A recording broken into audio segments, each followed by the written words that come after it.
Right then. Okay, so hi, I'm Kev. I'm Yvonne. And we're Let's Go Somewhere. And we've been given the 10 questions for RV challenge from the Travelling Down the Bannisters. So you want to go through the questions? We've had to write our questions down because we'll never remember our answers. And it saves keep opening the we wrote ours down. Up. Yeah. So first question. We've got a waffle. Okay. Right. What would you change? Would you? Oh, I should say. What would you change or add? Change or add one thing on your RV. What would you change? What would I change? I'd change the oven position because it's high up above our fridge. We'll probably put a photo in later. Okay. And then. Is that because you can't reach it? Yeah. Okay. You okay? Who does the cooking? Okay. So what would I change? Straight away I'd change. We're actually running a manual gearbox at the moment. I'd love to have an auto. So if I had to change anything in this van, it would be change it to an auto gearbox. Yeah. Okay. What is something you didn't expect when you got your RV motorhome? How comfortable it was. I'm quite surprised that for a 7-metre motorhome, how comfortable it is, how much space we have. So that's what I didn't expect. Yeah. What about you? I just love that it's well, that we could travel anywhere. Yeah. Didn't expect we'd travel so much, did you, really? We've travelled a lot in these last couple of years. So let me have number 3. So what was the deciding factor to buy your RV? I'll go first. Mine was the fixed bed, which is a French bed. I nearly said French bread. Okay. Yeah, fixed bed and the leather seats. Easy to clean when you've got 3 dogs. Okay, and mine is the shower room. Yeah. I've got to say is that we looked at a lot of vans, and the showroom in these I mean, I'm a big guy, and the showroom in this is fantastic. We tried so many bigger vans, but none of them had the same sort of size shower as what we've got in this one. So for me, it was a showroom. Yeah, definitely.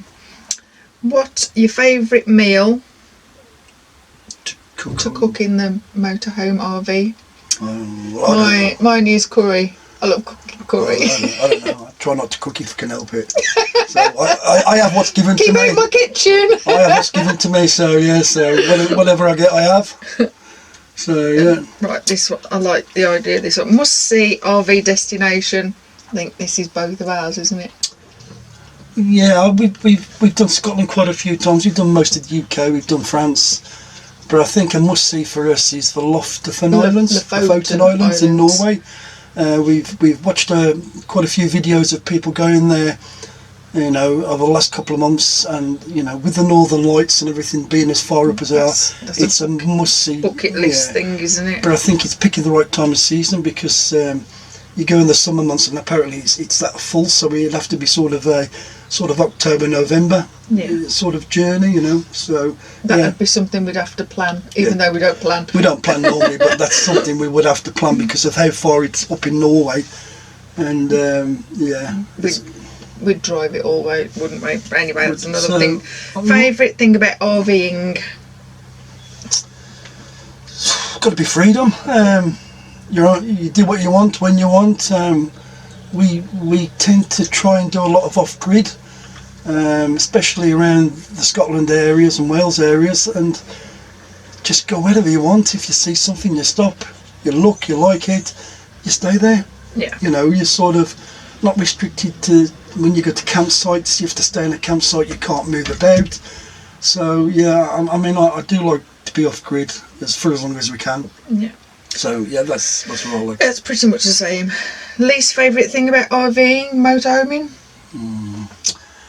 Not having enough power or gas when you're off-gridding. I think one of our problems is, even though we've got a 100-watt solar panel, you know, with all our camera equipment and drones and everything else, and the heavy power that we use from the laptop, we just don't seem to have enough. Maybe, you know, in the future we can look at either upgrading the solar panels, looking at a different inverter, but doing something differently to give us more power when we're off grid. Yeah. So that would be mine. Mine would be restrictions for parking, I think that's another reason why it stops us going visiting different places, because a lot of the places in towns have got height restrictions, or and even a lot of car parks in the countryside are now starting to put restrictions up, height barriers to stop people parking. It's just a shame that a few people ruin it for the genuine ones. We've sort of seen it down the south coast as well, down the south of the UK. It's getting quite a problem now, where you just can't just pull up in these places and park up. So no, I sort of agree with that, with restrictions of parking. What's a must-have for your next RV? Again, automatic gearbox, and I think we've got to look at the gas system. Gas glow system. Is it gas low? Yeah, gas glow. So we don't have the LPG. Yeah, so the LPG system, because at the moment we're running on colour gas bottles. Yeah. If we go to Europe, it's just a plug-in, and I think from what we've seen on videos, it would last a lot longer than the system that we've got. Plus, you wouldn't have to keep exchanging the bottles. Yeah. It's just basically like pulling up to a petrol station and plugging in and filling up. So I think, again, that's something that's a must-have, especially if we start travelling around, parts of Europe. This is my favourite one. I think my favourite. What's your favourite adult beverage or campfire treat? I'll just go with the adult beverage. It's vodka and Coke. I like a gin and tonic. I like it full of ice and lemon. With oranges. Sliced and orange. Plus, in the evening, I like to have lots of nibbles. I love nibbles. I do a couple of cooking nibbles as well. Don't we? Like to have a few picks. Okay. This one will be. What's your favourite indoor RV accessory? Well, mine would be a ridge monkey. It's like... Well, if you've not seen a ridge monkey before, for those in America... it's like two frying pans. Yeah. They fold over and close together, and you can flip them over. A lot of campers and fishermen in the UK use a ridge monkey. I like the ridge monkey for my omelettes. We'll put a picture in, or we'll put a link up there somewhere, if I can remember. I think it's that way. Okay. And for me, it's our satellite TV. Wherever we pulled up off grid, just put the satellite up. Even though we don't really watch the TV, it's nice to have the background noise. But for those times, when we do want to watch something, we have the capabilities in those areas, like remote parts of Scotland, where we can just put the satellite dish up and pick up all the channels. Yeah, I'd say so. So that was a quick overview of the 10 questions. Which was... We then have to, pick 3 people, which, we're sort of new to this, and thank you for all those that have subscribed to us recently. We've got quite a few USA people who subscribe to us, and we need to start looking through your channels and your videos. We have done some, so one of these people that we'd like to pick to do this 10 question RV challenge is Lucky Dawg Productions. So we'll... Liking the idea of all his cooking and stuff. He's got some good videos out there, so we're sending that challenge out to you. And Extreme Motorhome Adventures. They're in the UK. We've been following them for quite a while, and they are extreme. So very. So if you get a chance, we'll put a link up here. Actually, go and follow those. So we'll send that out to those. And then we also selected Mile High Campers, again in the US, because he has some really good videos and reviews of products. Those are the 3 that we selected for the RV challenge. Thank you for all those that have subscribed to us recently. We are sort of new to this. Still working out how things work. We're still working out.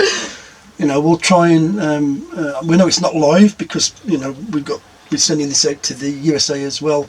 So it's sort of pre-recorded. But if you have any questions or comments, please put them in the comments below, and we'll answer what we can.